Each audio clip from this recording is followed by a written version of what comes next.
Hello, dear friends, and welcome back to the Just Show Up Show. The Just Show Up Show is a show where I literally just show up and I decide on what I'm gonna talk today. On what I'm gonna talk today? On what I'm gonna talk about today, okay? So today's topic is a really... I want to say that I'm very excited about this topic, and at the same time it's something that is scary, and it's a topic that I've been wanting to talk about in a video for a very long time because I feel like this is so deeply relevant to so many of us. And every time when I do tell this story, I realize how important it is to keep on telling the story and to keep giving people hope, because I've been blessed enough to have received this beautiful gift of healing. So the topic today is, I want to call it healing your mother wound. And towards the end of the video, I'm gonna get into sharing some exercises with you that I've done. I will not say that it's those exercises that have caused everything that's healed in my case to happen, but I feel like these exercises are really beautiful. I've been recommending them to clients and to friends recently, and the thing that kind of ignited this video was a message that I received from a wonderful lady that's reached out to me. Hi, if you're watching this. We met in a group for spirit guides, and she's described to me her difficult relationship with her mother, and she was asking a question that I think many of us ask at, you know, if we don't have a wonderful relationship with our mother, we ask ourselves this question of, is it okay to just cut people, well, what they like to, I don't like the word toxic, but people often say, is it okay to cut a toxic person out of your life? And the story that I'm about to share is the story of how I've cut my mom out of my life, and of how she, well, I brought her in or she came back in, whatever. But I want to share the story. So my mother's story is challenging. It's no longer challenging, thank God. But it really started out very, very challenging. My earliest childhood memories are just, it's so difficult also to deal with memory when you're going back into those stories, because trauma ends up really kind of distorting memories, and you just don't know, like, in order to kind of move on and to live a happy life, you somehow have to forget a lot of things, or like in my case, my mind automatically kind of erased a lot of memories, I feel like, and just kind of made a summary version of the story of like, this is what I can live with and let's just move on. And I think so while I was living back at home up to my 18th birthday, it was torture. I remember just suffering so hard. So the short story was that my mom was abusive, you know, like verbally and mentally, emotionally, physically abusive. And I don't know how else to put it, but she was really fighting her own demons. Like, I knew, even back then, I knew that she was traumatized, and I knew that whatever she was performing on us, me and my brother, was something that has happened to her as well, and it's just ancestral trauma being passed on generation to generation. But at the time when I was growing up, I always felt like, this is not my fault, and why do I have to endure this? And like, I don't care about your trauma, like, why are you passing this on? Like, why can't you just, like, my main thing with her was always just like, why can't you just have more self-control? And This is also like a very interesting reaction, right? Like once you start to talk about like really traumatic things, like your body starts responding, right? And but at the same time, I feel like it is so goddamn important to talk about these things, because if we never talk about these things, like nobody knows, right? And like I've been blessed that I had the drive to go and heal. Like I remember as I was kind of like, I remember my life can basically be split into two halves, which is like my life up to 18, which was just kind of enduring reality and like creating these like dreams of like how my life was gonna be after I'm 18 and like after I'm finally free. And I just had this like, I think like I spent my whole life up to my 18th year just longing for freedom, like to not have to endure and to not have to be controlled. Like that was my mom's main two things, which, I mean, I don't know, I feel like the more controlling she was, the more rebellious I was. So I don't know which one came first, like was it the chicken or the egg? But now I'm kind of looking back, I'm like, was any of that warranted? Like, I don't think so. But basically, like one of my main memories, and this is where I feel like it kind of kick-started everything. I hope I'm making some kind of sense, and I'm hoping that this is somehow useful. I'm trying my best to tell the story, and I was actually thinking about like, should I script this? Should I write it out? And I was like, no, that goes against the principles of this show, because this show is just showing up and improvising and seeing what comes through me, right? Like seeing what gets channeled, because that's the point of it, right? Like we want to see what's real.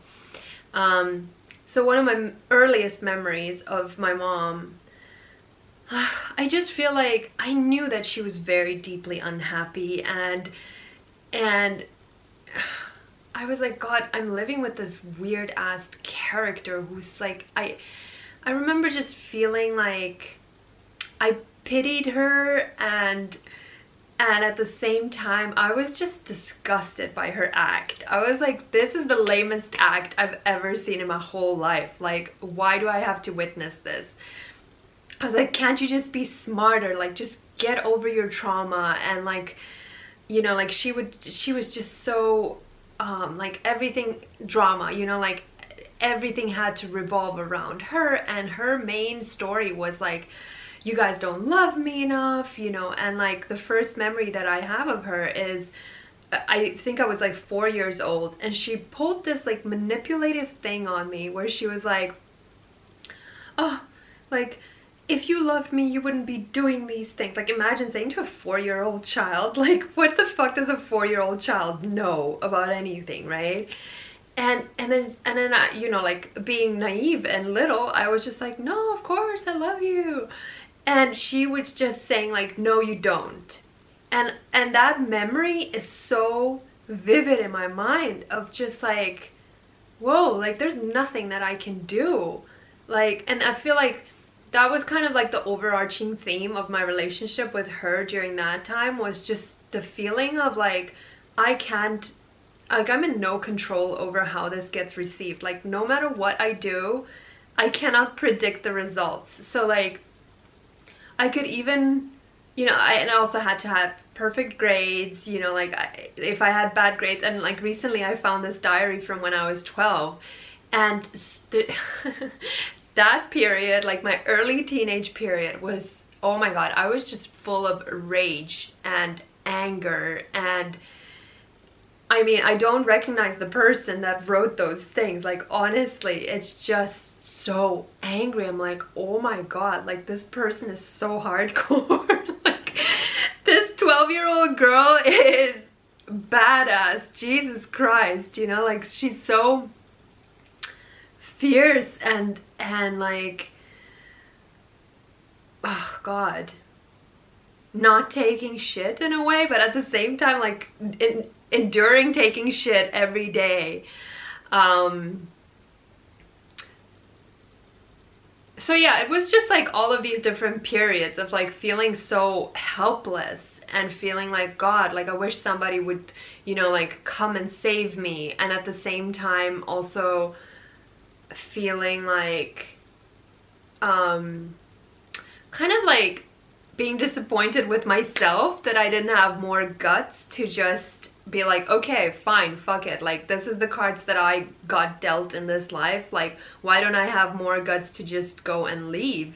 So there was this whole like complicated thing about my dad also, and like, you know, like wishing that he would just come and save us and like take us away from this like torture. And then there were also periods where suddenly, like I remember this one summer where my mom was all of a sudden fine, and I was like, what the fuck is going on? Like all of a sudden she was happy and then like everything was peaceful. I was like, what's going on? Like what's wrong? And also like when that happened, I had this like real just kind of again like uncertainty about like how long is this gonna last, like is this for real or is this like a joke, like what's going on? Like, so I feel like my childhood was just this like constant instability and constant just being unable to control anything. And also the other aspect to that was just secret keeping, like massive secret keeping. And I just would constantly have to like watch what I'm saying, and it was just impossible to have a relationship with my mother because she was backstabbing. Like whatever I would tell her, she would just use it against me, so I could never have a normal conversation with her. And the other thing was also like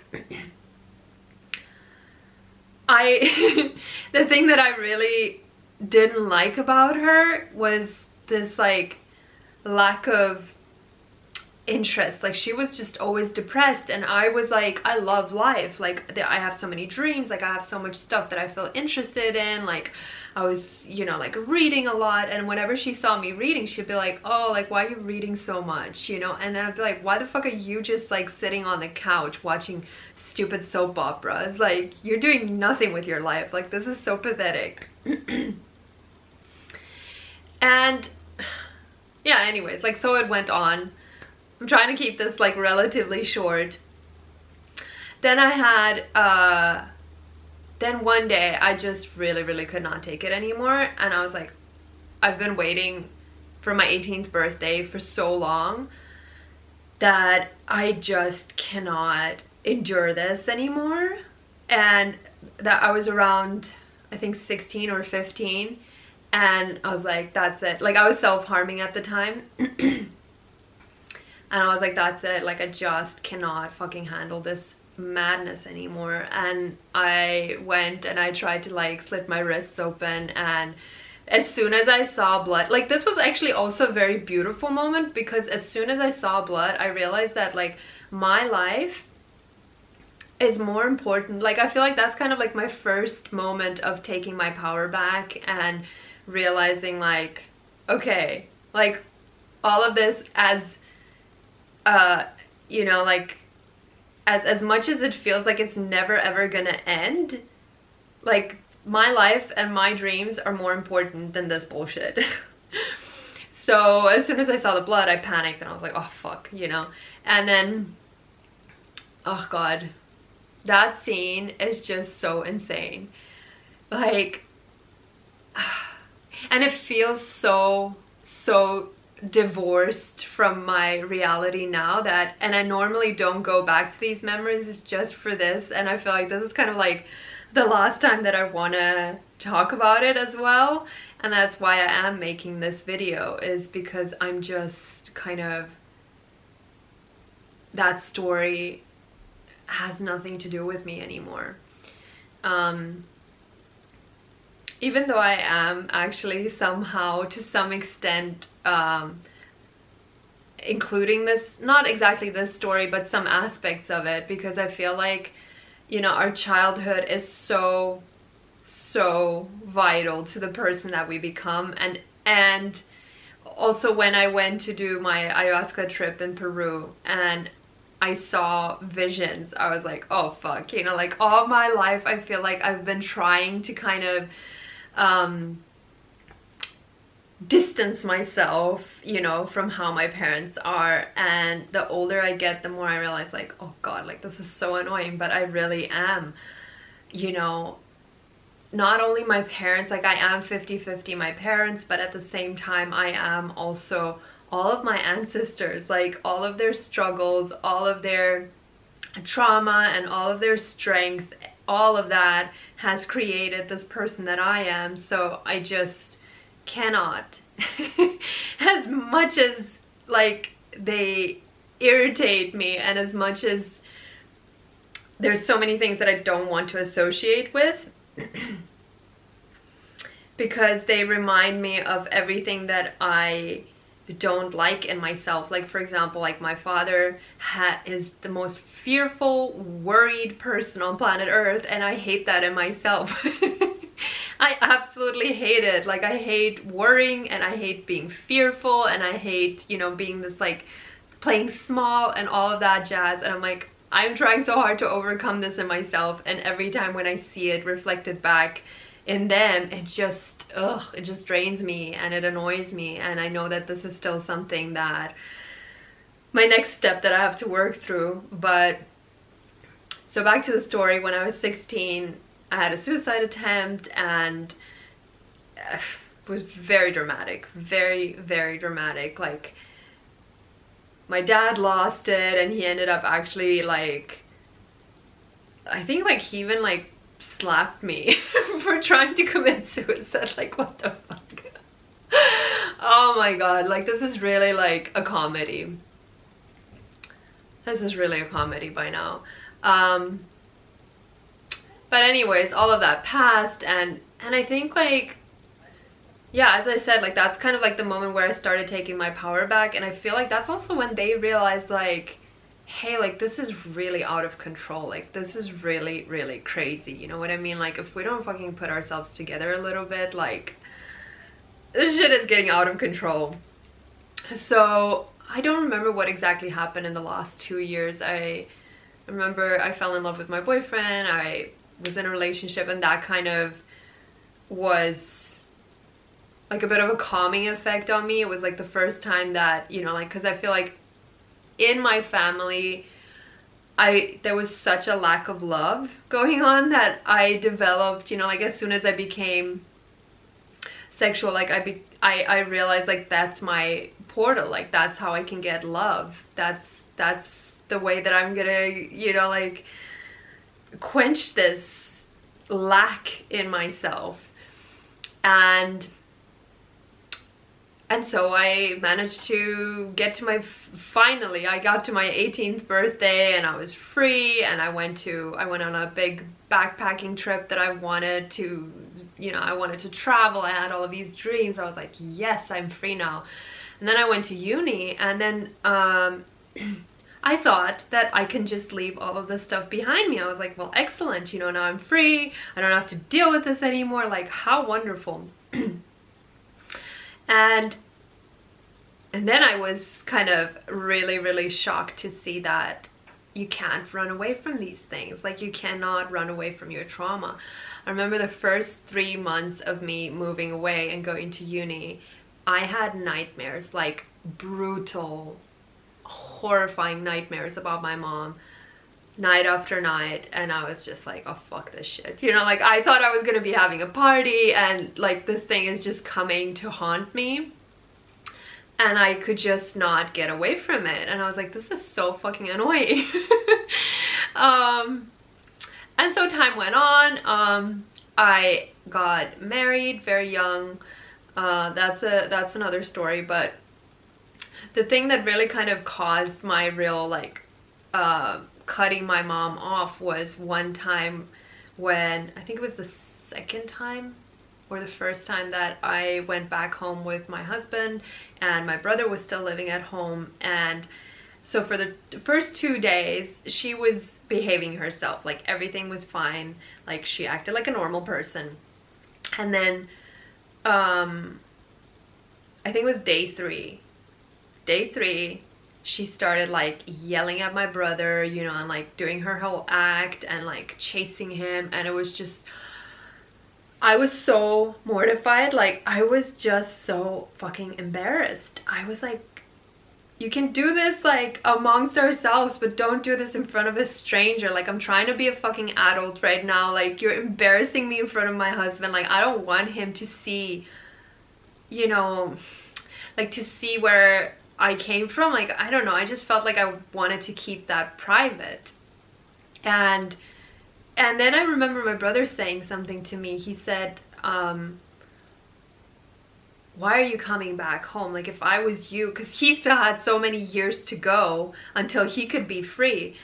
He was like, why are you coming back when you're already free? If I was you, I would never come back here again. I was like, but I'm coming here to see you. And he was like, well, you know, I could come and see you somewhere else. And that kind of really made me rethink, you know, kind of continuing to take abuse. And I remember during that time, I felt like I don't know, like it's my duty and like I cannot do this, like I cannot be so extreme to really cut her off, because I always felt this kind of like empathy towards her as well. I was like, well, it's not her fault, like she's traumatized, like she can't help herself clearly. And I had this whole like Mother Teresa complex, you know, feeling sorry for her. But then at the same time I realized like, oh, you know what, like I'm actually doing the wrong thing, because like first of all I'm setting a bad example for my brother, and I'm making his, you know, long journey of like waiting until he can leave just harder, because I'm kind of killing his hope that, you know, like when he does get to his sweet 18, like, you know, he's still gonna have to deal with this stuff. And his relationship with my mom was very different, and also I learned a lot from seeing him taking his power and just being like, hey, like this is ridiculous, like you cannot be beating me. Like I'm like, okay, well, I think the same thing that happened last time happened again. So how do I go back to the story? Okay. Oh yeah, okay. Yes, here I was, my brother, yeah, he was just being very different, and I somehow always felt like I just could not do those things. Like I could not be that assertive, and I could not go against her, and I could not just be like, hey, you can't do this, like what the fuck, like even though you're the mother, you're the adults in this house, you're the parent, like you cannot do this, like I don't allow you to do this. Like I never kind of got to that point. And it was somehow him who pulled me out of it. And this is such a crazy story. This is such a crazy story, God. But it's important. It's important to share the real deal. Like, I mean, I didn't even go into all of the details or any of that, but it's just, it's important to share these things, because it happens to so many of us, and if we don't talk about it, you just feel like an alien, you know. You feel like, why the fuck is my life so crazy? But anyways, after that happened, after she acted up so badly in front of my husband, I just felt this like, shame, like incredible shame. And I was like, fuck this, like I'm supporting something so bad, and like I'm in no way helping her to realize reality, you know, like to realize the truth that like her version of reality is really distorted, like whatever she thinks is going on. And like throughout the years she would be like, you guys are all crazy, and like all of you need to go to therapy, and like you need to I was like, what? Like, no. You need to go to the therapist.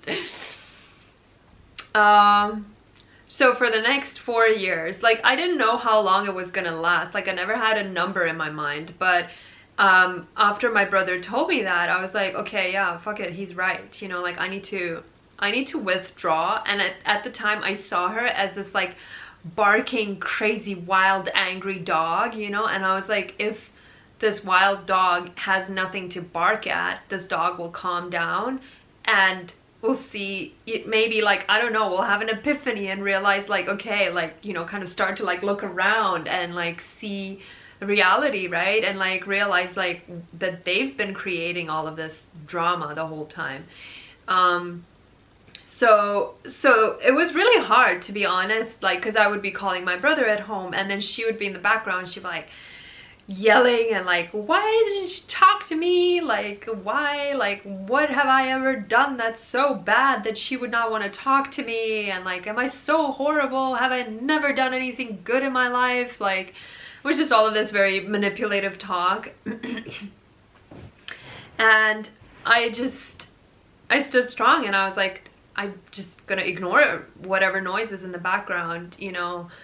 And so it went on. I lived in Taiwan for the next like 8 years, and somewhere towards the end I started, like, things just were not working because I was not dealing with my trauma. So that's the other thing that I want to say is like, I think all of us just want to ignore it and be like, that's in the past, like it's not affecting me anymore, I'm not thinking about it, like it's all cool. And I wish that in my case, like I hope that for some people that can work, but I feel like from all of my experience with healing and from all of my research into energy work and, you know, plant medicine and all of that jazz, I don't see it being that way, because the memories that we have of these events are deeply connected to the emotions that we store in our bodies, and our body, our energetic body, our emotional body, and our physical body remembers all of these things. So if we don't actively go in and heal these things, it just carries on into our life. So like, because part of the healing has to do not with like what, you know, this person did to me. And if you're in a position where you cannot get this person to apologize to you or to heal together, you still have to do your healing by yourself. And in my case, I feel like kind of like in the early part of my 20s, I was just ignoring it. I was like, that's it, like all I want to do is have fun, I don't want to like think about any of this stuff.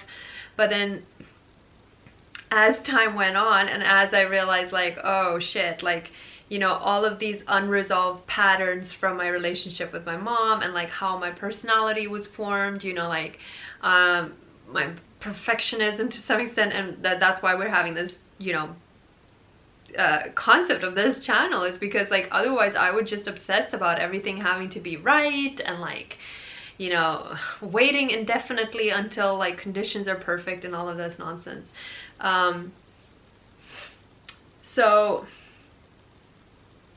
back to the story again. I have like so many different things that I want to say in here, but let's go back to the cool story. So I got married, and eventually, like towards the end of it, I realized like, oh shit, like I attracted again the same kind of person, you know, like I attracted a critical person that would oppress me. And I now also don't see that this person did those things to me. I honestly feel like I attracted it. And sometimes I feel like when I look at other people, I can sense that sometimes it's almost as if we like push the other person to perform a certain role. You know, like maybe if this same person was linked with another person, was matched with another person, like they would not end up exhibiting certain traits or certain behaviors. But because this is still part of my system, this is still deeply unresolved stuff, then I attract someone who would trigger all of these things in me, and you know, we would clash. And I think that's how the universe works. It just puts people together who need to heal, who both have things that they need to heal until you're healed, and then you can find some peace, you know, and like normal people. um so towards the end, I started also exhibiting physical symptoms. Like I started getting heat strokes, and I started going to Chinese Chinese medicine doctors, and doing acupuncture, and I just could not resolve it. Like during summer in Taiwan, I would just lose my fucking mind. Like I was just like I couldn't, like I was always tired, I was always hot, I was just like, I can't deal with this. Like my body started screaming at me to leave, you know. And then like in desperation, I went to this last Chinese doctor, and he said to me, he was like, you know, like, I'm not sure that these are physical symptoms. Like, I think you need, like, what you might need might not be covered by health insurance. That's exactly what he said. And thankfully, he was very much into psychology. And then he told me about Adler, and he was like, you know, it seems to me like you have an issue with your mother, and like until your mother wound is healed, you're not gonna find balance in your life. And it was so triggering when he said that. Like I was still very calm and collected while I was in the clinic, but as soon as I got out on the street, I just started crying. I was like, oh, like fuck, like it's been like 7 years and I still have to deal with this. Like this is so annoying. And I remember just not knowing what to do. I was like, I was so desperate. I had no idea what I can do about this. And then I thankfully I found a women's support group, and I started going, and I still slowly started opening up, because I also feel like I'd been kind of carrying this inside me, and I've always felt like, oh, people don't really want to hear about this kind of stuff, you know, like nobody really knows how to respond to heavy things like that unless they've been through it as well. And at the time, I had, you know, a very good friend of mine, Mila, and she had been on this spiritual journey. She'd been going to all of these retreats and like deep inner work, and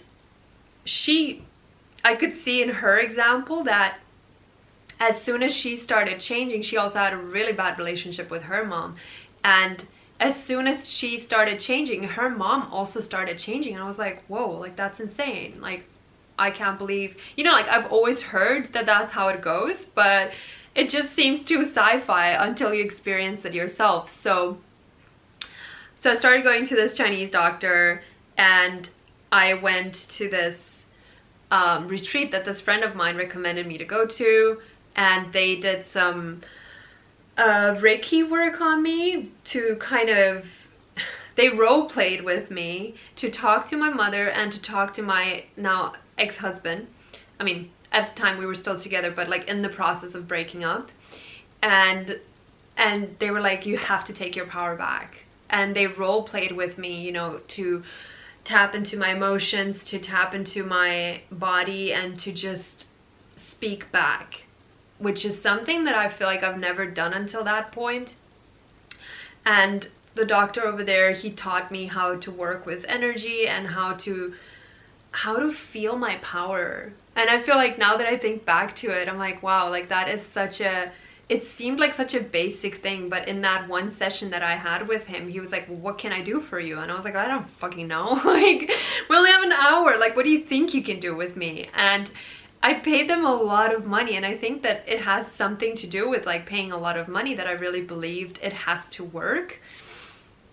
And that's when I started kind of feeling everything started shifting, and they recommended me to do these moving meditation exercises. And so for the next, I think, month or two, I would just go to the grass anywhere in a park and like ground myself, stand there barefoot, and like do this moving meditation. And I just started kind of going deep into myself, and I was also, I had done years of like Zen meditation and Vipassana, and at the same time I felt like, you know what, like I'm sick and tired of all these like externally imposed systems. I need to find my own thing. And that's when I started meditating in my own way and just kind of like improvising. And I was like, I'm so tired of like being a perfectionist in meditation too. So I felt like I really needed to kind of open things up a bit. And I started experimenting with meditation, and that's when my spirit guide appeared. So I started hearing this like presence of this really calming and peaceful voice, and it slowly started kind of feeling like a shape as well. Like it felt like this kind of very like motherly cloud. And then at some point I heard well, I heard, like, I sensed or whatever. It's kind of, I think it's like I think it's like a dance between your imagination and your intuition. I don't know how exactly it works, but I started calling this spirit Big Mama, and I was like, that's exactly what I need. Like, I need a mothering, and I need to feel safe again in this world. And another thing that I started experimenting with at that time, I don't know if I'd like somehow read about manifestation or if I just somehow, I don't know, like picked it up from my imagination, I don't know, but I started experimenting with, I would notice my thoughts, like my calculations about how things were gonna happen. Like I would think of going, for example, like I would think of going to a clothing swap, and then my initial thoughts were always like, this is not gonna work, I'm not gonna find anything there, the people who bring clothes there, I don't like their style, like we're not gonna match, like I'm gonna find nothing over there. And then I remember like that day when I went there, I backtracked my steps and I was like, you know what, like this is so pointless, like why am I going somewhere where I don't believe anything good is gonna happen? So let me just go back. Like literally on the street I went back a couple steps and I was like, no, like let me just, and at that time I did not project any positive things. I just experimented with, like, it's almost like removing a sheet from a film strip and like taking that story out and just allowing something else to happen. And I started getting a lot of very interesting things happening when I started doing that. Like with this clothing swap, like I found it was just completely crazy. Like I would go there and I just kept searching through the piles of clothing and things just magically appeared. Like it was just a small pile of clothing. Like it was just not physically possible that I would not see things. Like I kept going over it like for an hour, and every 10 minutes some new thing appeared that I had not seen before, and I was like, this is crazy. Like it's such a small example and it's so trivial, right? It's just clothes, but I started seeing signs. And then I started thinking like, okay, if this works in this case, like let me just actually experiment with this and try to apply it in different areas of my life. So I applied it to the kind of divorce dinner with family because I was very scared that they would judge me and they would be like, oh god, like she's such a horrible person, like she's like leaving and whatever, you know. I felt very, very nervous to go to this dinner before leaving. And I was like, okay, let me just remove it. Like nobody's gonna say anything nasty to me at this dinner. Like everything's gonna be nice. Like everybody's gonna be cool, you know. And it worked again. And I was like, okay, well that's very, very interesting. You know, like let me actually practice this, you know, because thoughts create reality, which now I'm like, this is 100% true. But at the time, I was just slowly starting to see that being true. And then I was like, you know what? Why don't I play this with my parents? Like, why don't I actually apply this to my parents? Because I had all of these super negative thoughts about my mom. My parents were just getting divorced at that time. And I had this thought in my head thinking, oh, fuck, like now when they get divorced, I'm sure that my mom is going to commit suicide. There's going to be some massive drama. Everything's going to go to shit. Because she has also tried to commit suicide, I think 3 times or so. If not more, I don't know. But so then I did the same thing. I just removed that one thought. And then on my birthday, I went to stay with my grandma. I left Taiwan. I went to stay with my grandma, and I received a phone call, and it was my mom. And she was just another person. And I was like, is this actually freaking real? Like she's reaching out to me. And she is coming to me from a very different place. Like this is not the same person anymore. So I was very intrigued, and then I went back home and I met up with her and we went for dinner, and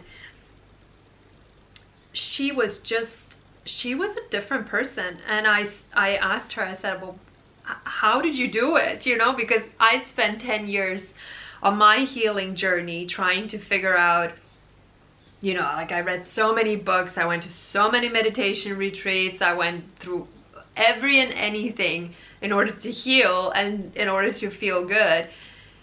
And I know for sure, you know, that my mom, she didn't have the resources, she doesn't read. So I was like, how did you do this? And she said, so first of all, she apologized to me. Like, I received a full-blown apology. She said to me, what I did, I know it was wrong. And I never ever thought that I would ever hear her say that. So, you know, whenever I tell this story, I'm like, there is hope. There is hope in not just this aspect, but in everything in life, there is hope. If my mom can go from really, really like possessed to giving me an apology, then everything is possible. And she also went deep into explaining her own trauma to me, and she told me the story of how her dad, of how she really got this much traumatized. She was like, well, you know what, like now I realize that maybe I actually, you know, my brain was damaged, you know, like my lack of self-confidence, you know, and my you know, like the fact that she didn't like to read. She was like, well, you know, like I just have no confidence in my mental abilities because my dad actually like beat the shit out of me. Like she was saying that, you know, like he was beating her so hard, I think like with his shoe, until she had like all of these bumps on her head, and then like she thought he was gonna kill her, and she just looked me in the eyes and she was like, Jenny, have you ever thought someone's gonna kill you? And she was like, I like really thought my own father was gonna kill me. And then she was like, I was running like in the snow trying to escape from him, and like she said she was running for like 8 hours until she fell asleep in the snow. And she was like, you cannot imagine that kind of fear and like what that kind of fear does to you. And I feel like, you know, if we never got to that point, because I feel like in the past she had mentioned like we knew, but it was never this kind of like direct, you know, eye to eye contact and telling me the story and getting me to really feel it. I feel like that was the kind of the change where I also started, like, I mean, I had forgiven her by that point. I was like, okay, whatever, like this is something that I cannot understand, like she's out of control. I know like nobody does this on purpose, right? But I think it is so tricky, you know, and that kind of goes back to the question, the original question, like should you cut someone toxic out? Because at the same time you have this compassion and you understand that hurt people, right? Like there's nothing that, like they just cannot control it. So you want to help, but at the same time sometimes it's just not possible, like until they're ready to see. I think it's the same thing for everybody, until they're ready to take their power back, right? Like she had to take her own power back and take responsibility for her life, like no matter what anyone ever did to you, right? Like you can choose to either be the victim and be like, well, none of this is my fault and I'm just reacting, right? Or you can be the person to say like, okay, shit, like I fucked up, my parents fucked up, everybody before me fucked up, but like we are the ones that need to stop this now and start healing and start creating a different impulse, like creating a different frequency that we're gonna send out. And I feel like that's what I wanted to say with this video, is that I learned that when we put an end to the trauma and we take responsibility and we come back and we start healing, that creates a ripple effect that actually goes back in time into our ancestral web. It's a very abstract concept, but I really firmly believe it. And we have no idea how powerful we are and how much we can actually do with our own healing. Like when we heal ourselves, that ripple effect goes out into the world. And yeah, anyways, I feel like I came to the end of this video. Oh my god, I'm so happy that I actually got to the end, and that I feel like I told the story pretty well. And I got to the end to my key point. So whew, this was intense. Well, anyways, happy Mother's Day to all of you. Oh god, I almost forgot. So I want to add some I'm gonna do a voiceover at the end of this video. I want to add 2 exercises from this book. It's called Drawing is a Sacred Activity, and it has a couple of these exercises where you're using your left and right hand to kind of communicate with your left and right brain, and you draw your mother archetype and your father archetype, and you kind of communicate with your real life mother to say like, okay, what were the things that you would have wished that they have done better, and like what you need from them now, which is kind of like a very beautiful coming to peace and like closure moment, especially for the people who might not have access to their real parents because they're too fucking crazy. You know, so like if you want to come to peace and you want to have closure, you can do these exercises and see what it does for you. Like, I don't know what it's gonna do for you, but I've been wanting to make this video and like put these exercises in there for a long time, and yeah, that's it. I hope this helps, and thank you for watching, and there is hope. Anyways, thank you, and I'll see you in the next video. And please leave some comments, like if you feel comfortable sharing your story. That will help other people as well. Thank you. Bye-bye. Hello there. I came back because I realized that I forgot to say something important, which is that if any of the things that I talked about in this video or in the previous video sound like something that's going on in your life, or you would like to have help with healing, overcoming, or creating the life of your dreams, I want to let you know that I'm a life coach, and I offer 1 session with me as a gift. So if you would like to have a session with me, you can click on the link to my website below, and you can either contact me from there, or you can directly book a session with a time that works for you. So I'm here for you, and thank you so much for watching.